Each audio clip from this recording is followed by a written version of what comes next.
Beshem Hashem Naasev Natzliach, nous poursuivons aujourd'hui notre étude dans les commentaires de la Haggadah, plus précisément dans la lecture du Birkat Hamazon au niveau du passage à la Kol Hashem Elokeinu Nachnu Modim Lach. Nous disons à Kadosh Baruch Hu que nous lui sommes reconnaissants sur tout ce qu'il nous accorde. Et Umavachim et Shemach, on bénit ton nom, Ka'amo, comme il est dit, Ve'achalta ve'savarta uberachta et Hashem Elokecha. Tu consommeras, tu seras rassasié et tu béniras Kadosh Baruch Hu à la Retz Tova Shem Natan Lach, Baruch Ata Hashem à la Retz Val Amazon. Tu le remercies sur la terre, la bonne terre qu'il t'a accordée. Le Sefer Achinour écrit dans la Mitzvah 430 que la raison pour laquelle la Torah a institué une bracha avant l'étude, le matin, et une bracha après avoir consommé, donc en l'occurrence, Kedes Sivia, c'est-à-dire une quantité équivalente à ce qui pourrait rassasier, donc une bonne 50aine de grammes, c'est que le profit spirituel et le profit matériel est tout à fait différent. Akadosh Baruch Hu ne va pas imposer à l'homme une bénédiction avant qu'il ait consommé, avant qu'il ait profité. Je parle bien évidemment Minatora et non pas Midei Rabbanan, puisque Midei Rabbanan, Chachamim ont exigé aussi une bracha avant de consommer, mais la Torah particulièrement a exigé cette bracha après la consommation, parce que l'homme doit être rassasié, doit avoir ressenti ce plaisir intérieur avant de bénir. Ce qui n'est pas le cas pour le plaisir spirituel, celui de la Torah, à propos duquel donc la loi nous a été imposée de dire la bénédiction avant même d'avoir étudié, avant même d'avoir profité. C'est la Birkat Torah que nous disons chaque matin, dans laquelle nous exprimons que Akadosh Baruch Hu nous a ordonné l'étude de la Torah, puisque il n'est pas question d'un plaisir matériel, un plaisir physique, c'est un plaisir qui est plutôt intellectuel. Et il dit le Sefer Achinour que l'intellect saura reconnaître avant même d'avoir expérimenté la chose, il saura donc reconnaître son bienfait. C'est la raison pour laquelle Minatora, je précise à nouveau, les deux seules bénédictions qui ont été exigées, c'est la première, celle que l'on récite chaque matin avant l'étude de la Torah, donc elle est à la fin des brachot du matin, et la seconde, c'est celle qui est récitée après la consommation d'un pain à hauteur d'une bonne 50aine de grammes. Je parle du Birkat Hamazon. C'est ce qui est dit ici, donc dans Ve'achalta ve'savarta uberachta, tu béniras Kadosh Baruch Hu après avoir consommé, après avoir été rassasié, donc d'une bonne quantité de pain ou de matzah pendant Pessah.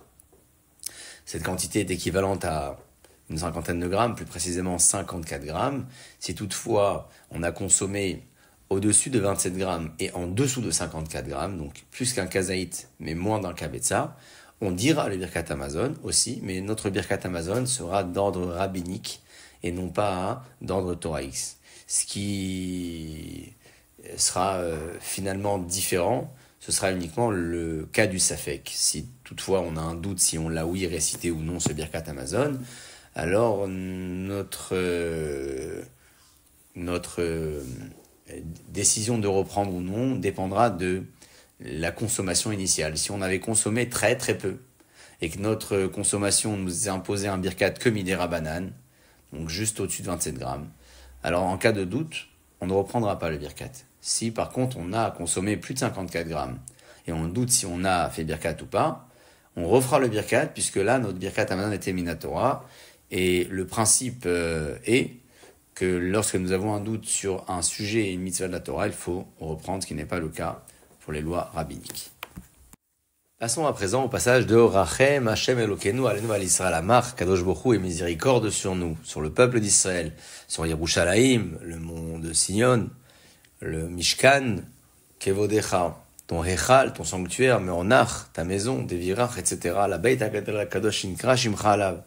Puis Avinu nous par laisser nous, on demande à Kadosh Baruch Hu immédiatement, donne-nous la parnassa, donne-nous la largesse, et Venal Tatzechenu Hashem Elokeinu, Kadosh Baruch Hu, protège-nous du besoin et fais en sorte qu'on n'ait pas de dépendance vis-à-vis des autres, qu'on n'ait pas besoin de leur emprunter pour pouvoir se nourrir, mais qu'on soit uniquement dépendant de ta main. Et Iratson, Shelo Nevosh Ba'olam Hazeh, on souhaite ne pas avoir honte dans le monde ici-bas, Veloni Kalem, ni dans le monde, la Olam Haba, dans le monde futur. En souhaitant, pour conclusion du passage, le retour de la maison de David, Meshichecha, donc le roi David, et le Beth Amikdash, à Yerushalayim. Vous remarquerez que dans ce même passage, deux grandes catégories de demandes sont évoquées. Il y a la catégorie de tout ce qui relève du spirituel, du sanctuaire, du Beth Amikdash, de la grande demande. Et il y a ce qui touche à la parnassa, ce qui touche aux petits besoins de la vie quotidienne. Pourquoi les avoir combinés en même temps? Le Ahavat Israël de Vizhnitz expliquait ce propos à travers un machal. Il racontait donc l'histoire d'un homme qui devait passer une très très très lourde opération. Le médecin donc le consulte et il remarque que l'homme était très très affaibli, qu'il avait attrapé différents microbes, différentes maladies, qu'il fallait avant tout le soigner sur ces petites maladies, petits mots MAUX, avant de lui faire passer donc la grande opération. Alors il lui fait donc le process pour pouvoir le guérir et ensuite il réalise donc l'opération pour pouvoir le soigner. Il disait, ce maître, que nous aussi dans le Birkat Amazon, en réalité, nous demandons à Kadosh Baruch Hu, surtout le retour du Beth Amikdash, la venue du Mashiach et la rédemption. Mais il y a des petits mots de la vie de tous les jours qui pourraient détourner notre attention de ces grands espoirs. Ça peut être les problématiques de la Parnassa notamment. Donc dans ce même passage, j'ai combiné, et d'un côté, les grandes demandes liées à Yerushalayim et au Beth Amikdash, qui sont finalement la très grande opération, et également ces petits souhaits de Parnassa, qui sont ces petites difficultés de la vie qu'un homme peut rencontrer.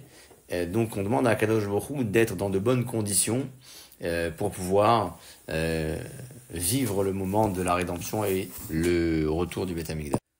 Lorsque nous disons le Birkat un jour de Shabbat, même si c'est un jour de Yom Tov également, nous ajouterons ici donc le passage de Retzeh V'Chalitzenu avant de passer à la lecture du Ya'aleh V'Yavo. Retzeh V'Chalitzenu, c'est un passage dans lequel on demande à Kadosh Baruch Hu que en ce jour de Menuha, en ce jour donc de repos, nous n'ayons pas de difficultés, de détresse, de peine. C'est dit donc dans ce passage, Ve'al te'it tzara ve'yagon beyom menuhatenu. On n'est pas donc de détresse et de peine en ce jour de joie. Pourquoi particulièrement ce souhait le jour du Shabbat? C'est un souhait qui conviendrait à tous les jours de la vie.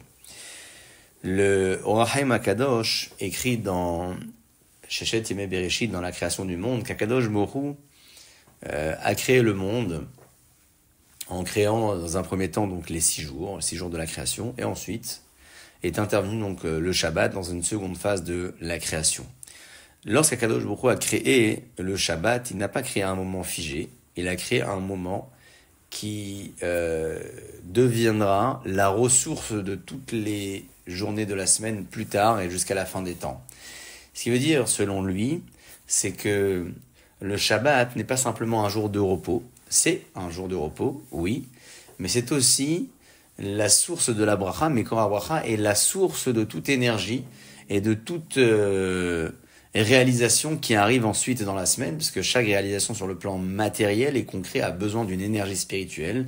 Cette énergie est puisée dans le Shabbat lui-même. Donc, nous demandons ici dans le Birkat Amazon qu'en ce jour de Shabbat, il n'y ait pas de tzara et yagon, de détresse et de peine, parce que c'est tout de même un jour référent pour tous les jours de la semaine, et donc s'il y a une difficulté dans le Shabbat, les jours de la semaine qui vont suivre en seront impactés. C'est pourquoi cette Beracha-là, finalement, ne concerne pas que le Shabbat.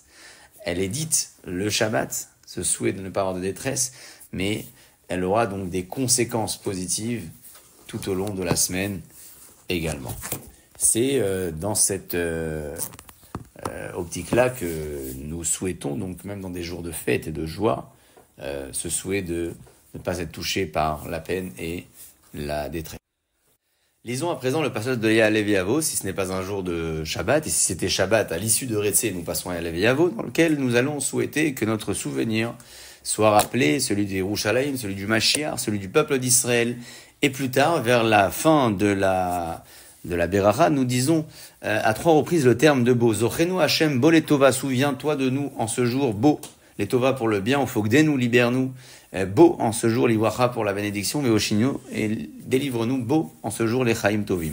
Pourquoi répéter 3 fois le mot beau? Le mot de Bobov expliquer ce passage avec les propos du Rambam. Vous savez, le Rambam écrit que la journée de 24 heures doit se répartir en 3 temps. Il y a 8 heures pour l'étude de la Torah, 8 heures pour le sommeil et 8 heures pour les affaires et la parnassa, et on inclut tous les besoins du quotidien.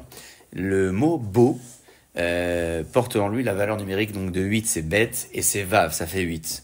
On dit à Kadosh Baruch Hu, ici donc à 3 reprises, Zochenu Hashem, Zochenu Bol et Tova, souviens-toi de nous, et Tova pour le bien, et le Tov, le bon, c'est la Torah. Donc ça fait référence au volet des 8 heures de la Torah. Au Fogdenu Bol Ivracha, libère-nous donc en ce jour pour la bracha, ça fait référence à la Parnassa, donc la Pekida. Et enfin, au Shienu Bol Echaim Tovim, quand on demande à Hachem de nous délivrer en ce jour les Chaim Tovim pour une vie, c'est une hygiène de vie, ça fait référence au sommeil. C'est pourquoi on a répété ici 3 fois le terme de beau, valeur numérique de 8, qui fait référence à chacune de ces tranches de notre journée de 24 heures, constituée donc chacune de 8 heures. Baruch Adonai Le'olam. Amen et Amen.